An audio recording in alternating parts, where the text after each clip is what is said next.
ফরিদপুরের Bangabandhu Sheikh Mujib medical college হাসপাতালে ফের ভয়াবহ অগ্নিকাণ্ডের ঘটনা ঘটেছে। বৃহস্পতিবার সকাল ৮টার দিকে হাসপাতালটির দ্বিতীয় তলায় স্টোর রুম থেকে এই অগ্নিকাণ্ডের সূত্রপাত হয়েছে। এই অবস্থায় আগুন দ্রুত ছড়িয়ে পড়লে ধোঁয়ায় আশপাশ অন্ধকার হয়ে আসে। এমন অবস্থায় ফায়ার সার্ভিসের কয়েকটি টিম কাজ করে ২০ মিনিটের মধ্যেই আগুন নিয়ন্ত্রণে আনতে সক্ষম হয়েছে। তবে কিভাবে আগুনের সূত্রপাত হয়েছে তা এখনো জানা সম্ভব হয়নি। এছাড়া ক্ষয়ক্ষতির পরিমাণও জানা যায়নি। ফরিদপুর হাসপাতালের উপপরিচালক দীপক কুমার বলেন, হঠাৎ করে হাসপাতালটির দ্বিতীয় তলার স্টোর রুমে আগুন লাগে। পরে তা দ্রুত ছড়িয়ে পড়ে এবং ধোঁয়ায় চারপাশ অন্ধকার হয়ে যায়।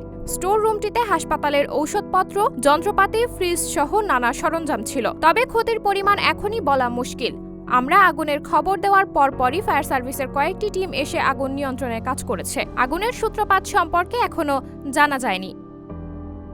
সাবরিনা জলিল, সবার কথা।